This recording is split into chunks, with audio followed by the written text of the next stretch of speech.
boa tarde a todos. Sejam bem-vindos à nossa primeira aula de Matemática 2 da terceira semana do mês de novembro.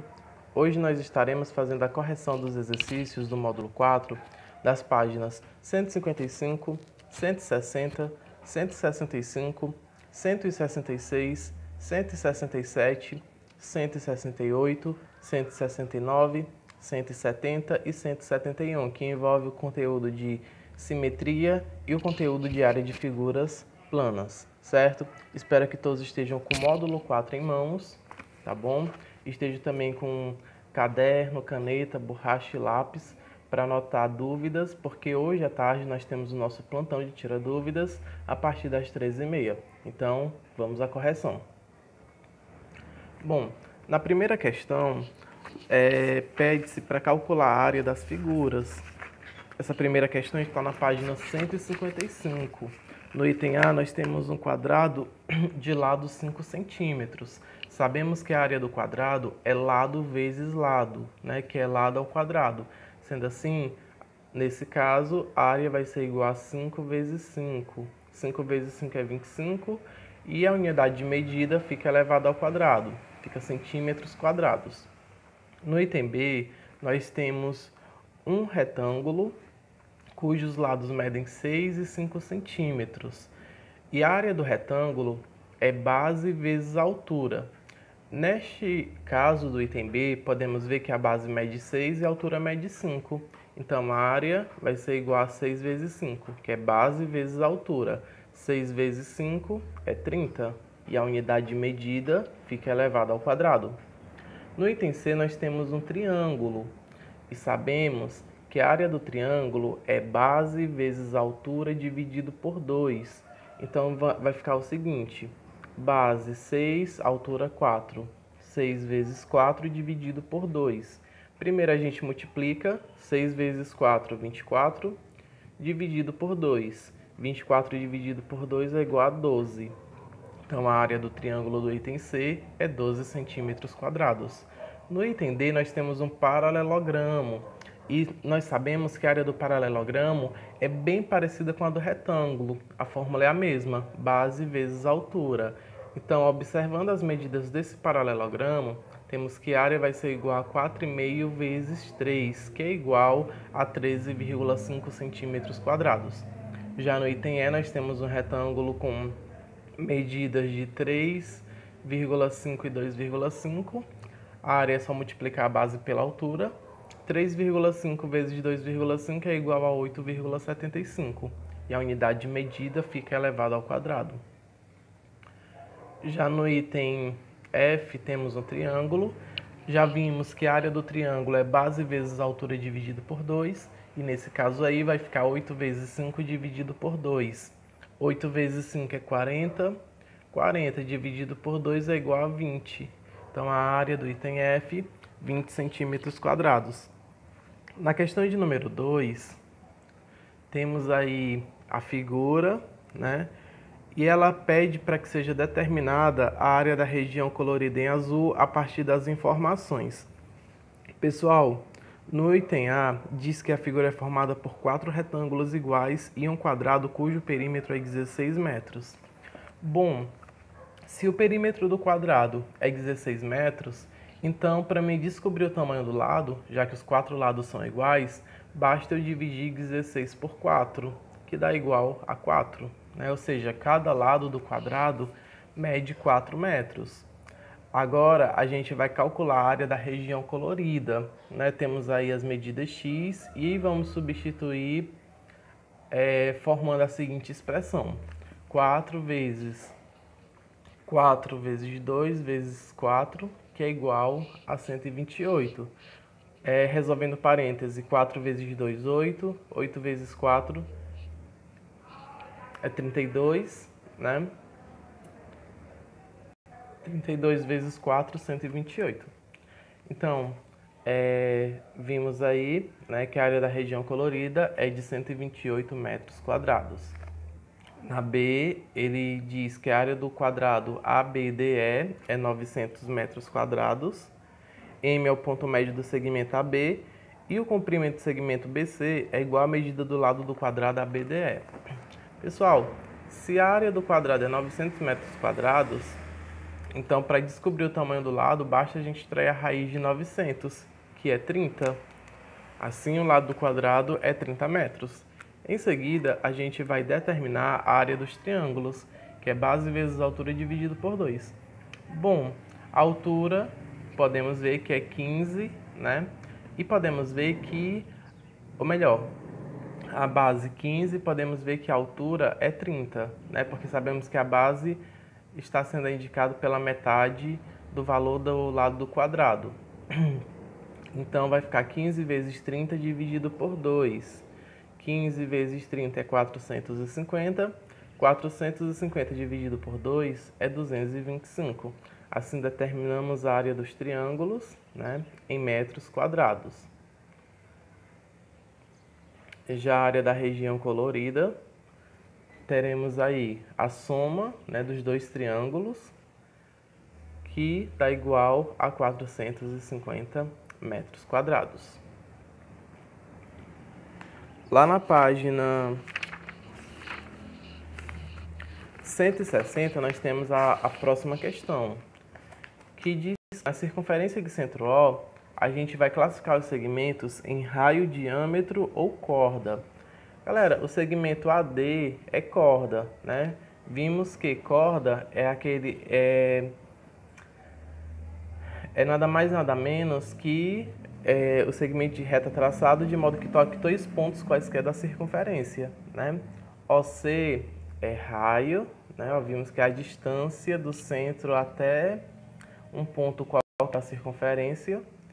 CG é o diâmetro, né? Ó, a distância entre dois pontos que passa pelo centro, e também pode ser chamado de corda, já que é a distância entre dois pontos quaisquer.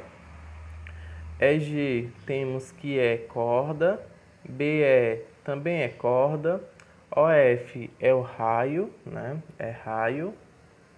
E por fim, BF. BF, como passa pelo centro, é um diâmetro e também não deixa de ser corda. Na questão de número 2, diz que a imagem a seguir representa uma circunferência de centro O e o raio medindo 5 metros. Em relação ao centro da circunferência, a gente vai dizer quais pontos ficam a menos de 5 metros. Né? Os que ficam a menos de 5 metros é o que está no interior da circunferência. Né? No caso aí temos os pontos B e C. A mais de 5 metros são os que estão fora da circunferência, que no caso são os pontos E e F, e que está exatamente 5 metros são aqueles que estão na circunferência, né? Que é a circunferência. O A e o D, no caso, são aí os que estão exatamente a 5 metros. A questão de número 3 é pessoal, onde vocês vão ver o objeto circular na casa de vocês e irão resolver a questão. E a questão de número 4 diz que para fazer uma atividade com os alunos do 7º ano,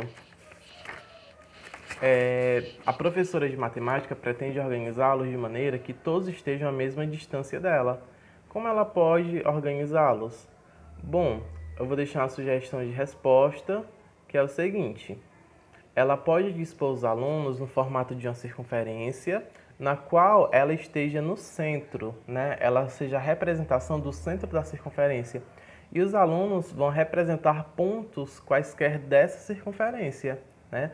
Assim, ela consegue organizar de modo que todos estejam à mesma distância dela. Partindo para a simetria, na página 165, temos a questão de número 1, onde a gente vai marcar um X nas figuras em que é o eixo de simetria. Lembrando que para esse eixo de simetria, quando a gente dobra, as partes devem coincidir. Observando as imagens, podemos ver que somente os itens A e C, o ponto E, ele é o eixo de simetria. Na questão de número 2, a gente vai observar como Fernanda desenhou em uma malha quadriculada a simétrica de uma figura em relação ao eixo E, né? Podemos observar. E a gente vai desenhar a simétrica de cada figura a seguir em relação ao eixo E. Eu vou colocar para vocês as imagens, tá bom? Ó, observem como fica. E aí vocês irão comparar com as respostas de vocês, tá bem? Aí nós temos a simétrica de cada figura em relação ao eixo é... Na página 166, nós temos a questão de número 3, que diz: na malha quadriculada de cada item, desenhe uma figura simétrica apresentada por simetria de translação na horizontal, sentido à esquerda para a direita, e 7 unidades de distância, considerando o lado quadradinho como unidade de medida de comprimento. Então, vamos ter o seguinte, né, ó, deslocamento para a direita, 7 unidades de quadradinho, né, na horizontal. A questão de número 4 pede para determinar o tipo de simetria, na página 167. Né? No item A, nós temos a simetria de reflexão, né, também de rotação. Já no item B, nós temos uma simetria de translação. No item C, nós temos uma simetria de rotação. No item D, temos a simetria de reflexão ou de rotação. Já no item E, nós temos a simetria de translação, né, como podemos observar. E no item F, temos uma simetria de rotação, tá bom? Essa é a sequência de itens corretos que vocês irão verificar nas respostas de vocês. Na questão de número 5, ele quer a quantidade de eixos. Como podemos identificar na própria figura, o item A temos aí 5 eixos, na B não tem nenhum eixo, na C temos um único eixo e no item D nós temos 6 eixos de simetria na figura, né? Temos aí um polígono de 6 lados. Na sexta, ele pede que, sem usar instrumentos de medida e sabendo que o eixo é de simetria, ele quer o valor do ângulo em destaque do polígono regular. Bom, primeiro a gente vai calcular a soma das medidas dos ângulos internos, né? Para calcular, a gente vai dividir a figura em triângulos e ver quantos formou. Iremos multiplicar por 180. Bom, ao dividir em triângulos, né, em decompor em triângulos, a gente vai ter um total de 6. Vamos multiplicar 6 vezes 180, porque um único triângulo, a soma das medidas dos ângulos internos é 180. Se são 6, então é 6 vezes 180, que dá igual a 1080 graus, tá bom? Depois a gente vai calcular a medida de cada ângulo interno. Se ao todo é 1080 graus e tem 8 ângulos internos, então a gente vai dividir 1080 por 8, que dá igual a 135 graus. Por fim, a gente vai calcular a medida do ângulo em destaque, dividindo 135 graus por 2, porque ele está dividido por um segmento de reta que divide ao meio em duas partes iguais. 135 dividido por 2 é igual a 67,5, que dá exatamente a 67 graus e 30 minutos.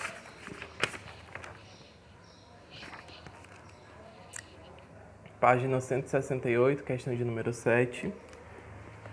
Ele pede para observar as figuras desenhadas na malha quadriculada e eles querem saber quais figuras são simétricas por rotação em torno do ponto O. No caso, é as figuras 1 e 2. Por translação, temos a figura 1 e 4, 3 e 4 e 1 e 3, né? No número 8, ela diz que as figuras em cada item representam simetria de rotação. Com auxílio de transferidor, meça o ângulo de rotação entre eles. Na A, temos aí uma rotação de 90 graus ou de 270 graus, né, no sentido oposto. Na B, temos uma rotação de 180 graus, que é meia volta. Na C, temos 60 graus ou 300 graus, quando se está no sentido anti-horário.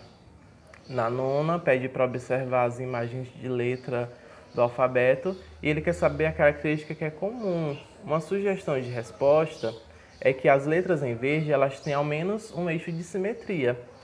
Já as em vermelho não possuem eixo de simetria, que se você dobrar no meio, as partes não vão coincidir. Já nas verdes, irão coincidir, né? Então, as verdes possuem eixo de simetria e as vermelhas não possuem um eixo de simetria. Lá na página 169, temos a questão de número 10, que mostra a figura que foi construída simetricamente em relação ao eixo das ordenadas, né? Então, no item A, a gente vai mostrar as coordenadas dos vértices, né? Do ponto A já está sendo indicada um D e menos um ID, né? Que é o oposto. Pessoal, quando é o oposto no eixo X, a gente vai só trocar o sinal, tá bom? Então, ó, o ponto B, ele tem coordenada 3 e F e a coordenada simétrica menos 3 e F. O ponto C tem coordenada 4 e C. E a figura simétrica tem no ponto C menos 4 e C. O ponto D tem coordenada 6 e B. Já a figura simétrica tem coordenada no ponto D menos 6 e B. E o ponto E tem coordenada 2 e A. E a figura simétrica menos 2 e A. Na B, ele quer saber qual a relação entre as abscissas dos vértices simétricos. Uma sugestão de resposta é que a abscissa do ponto é igual ao oposto da abscissa do ponto simétrico, como a gente acabou de ver quando a gente destacou aí os pontos A, B, C, D e E. Na C, qual a relação entre as ordenadas dos vértices simétricos? Como sugestão, temos que a coordenada dos pontos simétricos é a mesma, né? Como podemos observar aí na figura. Tranquilo? Ainda na página 169, temos a questão de número 11. A questão de número 11, ela pede para observar os triângulos que Vanessa desenhou no plano cartesiano e, de acordo com a imagem, a gente vai completar as sentenças. O triângulo, ele quer saber o triângulo que é simétrico ao triângulo 1 por rotação em relação à origem. No caso, é o triângulo de número 3. Na B, os triângulos I2 são simétricos em relação ao eixo das ordenadas. No caso, é o triângulo 1. 1 e 2, eles são simétricos em relação ao eixo das ordenadas. Já os triângulos 1 e 4 e os triângulos 2 e 3 são simétricos em relação ao eixo das abscissas, ok? Por fim, vem a parte que retoma que a gente já estudou. E de início diz que os polígonos são figuras geométricas planas, cujo contorno é o quê? Fechado e formado por segmentos de reta que não se cruzam. Aí, no caso desse exemplo, temos que o ponto A é o ângulo interno, B é o vértice, C são as diagonais e aquele último ponto lá, do segmento AD, é o lado. Um polígono é convexo quando qualquer reta que passa pelo seu interior corta seu contorno em apenas 2 pontos. É não convexo quando existe uma reta que passa pelo seu interior, cortando seu contorno em mais de 2 pontos. Um polígono convexo pode ser classificado como regular, né? Quando tiver todos os lados com a mesma medida e os ângulos com a mesma medida. Um triângulo pode ser classificado quanto à medida dos lados e ângulos. Em relação aos lados, ele pode ser equilátero, isósceles ou escaleno. Em relação ao ângulo, ele pode ser acutângulo, retângulo ou obtusângulo. E lá em cima é regular, tá bom? A soma das medidas dos ângulos internos de um polígono pode ser obtida a partir da decomposição do polígono em triângulos e da multiplicação da quantidade de triângulos obtidos por 180. Como no exemplo, a gente dividiu aí o triângulo, decompomos o polígono em 3 triângulos, então vai ser igual a 3 vezes 180, que dá igual a 540. O próximo pode ser decomposto em 4 triângulos, então vai ser 4 vezes 180, que dá igual a 720 graus. Para determinar a área de um retângulo, multiplicamos seu comprimento C pela sua largura L, ou seja, A vai ser igual a C vezes L, comprimento vezes largura. Já a área de um quadrado de lado L é dada por A é igual a L ao quadrado, ou seja, L vezes L. E a área do triângulo é dada por base vezes altura dividido por 2. Chamamos de circunferência a linha fechada em um plano na qual todos os pontos estão à mesma distância de determinado ponto fixo, chamado centro. Chamamos de círculo uma figura geométrica plana composta de uma circunferência e de todos os pontos que estão em seu interior, ou seja, sua região interna. As figuras abaixo apresentam simetria de reflexão ou rotação, simetria de rotação e simetria de translação. Ok? Assim a gente finalizou a correção dos exercícios do módulo 4. Amanhã estaremos vendo o último assunto, que é a unidade de medida de energia, e assim a gente finaliza o nosso módulo 4. Tenham todos uma excelente tarde, bons estudos e até a nossa próxima aula.